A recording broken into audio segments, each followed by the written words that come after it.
Alrighty, so the first half of the year is over. 2023, how are we feeling? In the past 12 hours since my last video, recording and uploading, a couple of updates that I just wanted to discuss. First of all, a gentleman commented on my YouTube video from the past one that I posted last night. Basically, giving me some perspective on a disorganized room reflects a disorganized mind. And that's something that I've heard before, and it was nice to see someone comment on the status of my room, because it just gave me further incentive to get my shit together. Everything's a work in progress, but I appreciate the people who are reaching out and giving me tips and feedback as to how I can better improve my content. And it's the little things, you know, it really is. So that's one thing out of the way.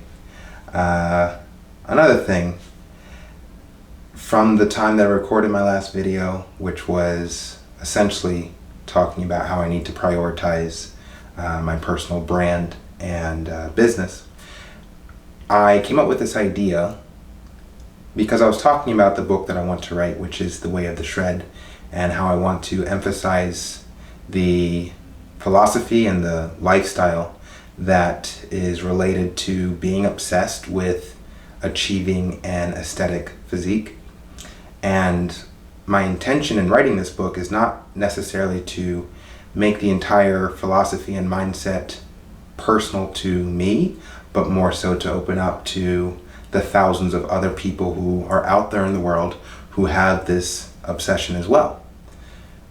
After voicing those thoughts, it really did dawn on me that I need to better understand the things that I have in common and the things that I don't have in common with the people who share this passion.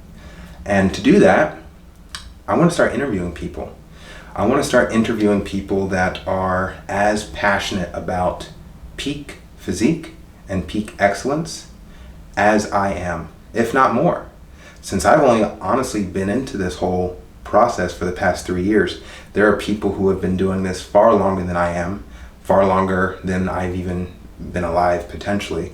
But I want to talk to people who share this passion, and I want to increase my perspective as to what things I have in common with them and what things I don't. So starting now, I've already started the process of reaching out to individuals that have been popping up on my Instagram feed for a long time now. And I just want to start that process of scheduling interviews on Instagram with the intention of uploading them onto YouTube, so people who subscribe to my YouTube channel can watch them as well. But that's my thinking right now. And in doing so, as I continue to delve further into this book, The Way of the Shred, it becomes less about my personal experience of being obsessed with peak physique and more about the experience of having this obsession and how it changes and morphs and ultimately transforms your life into something different. I'm not even going to say better, because better is relative, but it will change your life into something different. You have to think differently. You have to plan your day and your routine differently as a result of having this obsession, whether or not it's a healthy or unhealthy one. I guess that's another question, and one that I'll probably have to ask the people that I interview is there such a thing as a healthy obsession? I don't know. Can you be healthily obsessed?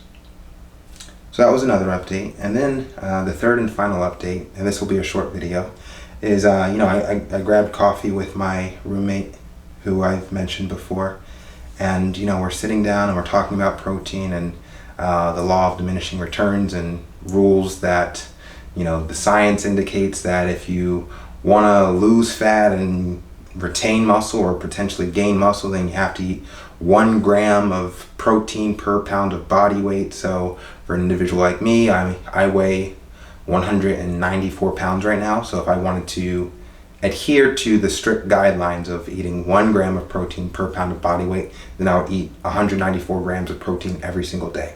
That's a lot of protein. And I made the point when I was getting coffee with my roommate, my favorite physique back in 2021 when I first got into nutrition and I was really tracking my calories and tracking my macros, my favorite physique was achieved when I was eating on average 154 grams of protein, even though I weighed around, for the most part, in the 180s, 190s.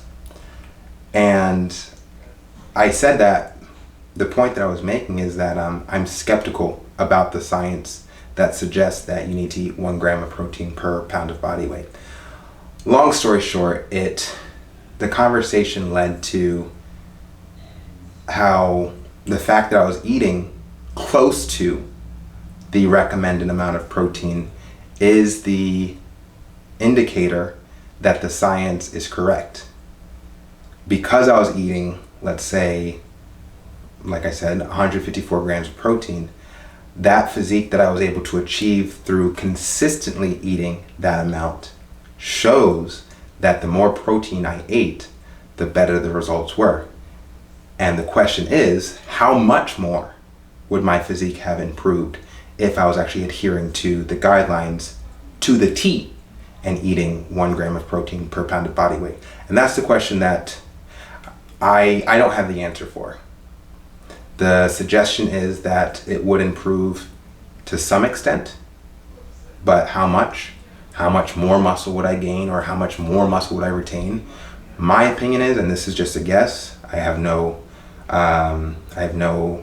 evidence to support this, but the difference between, let's say, for me, eating 160 grams of protein and eating 190 grams of protein is less than, I don't know, it's in the single digits so far as percentage of muscle retained.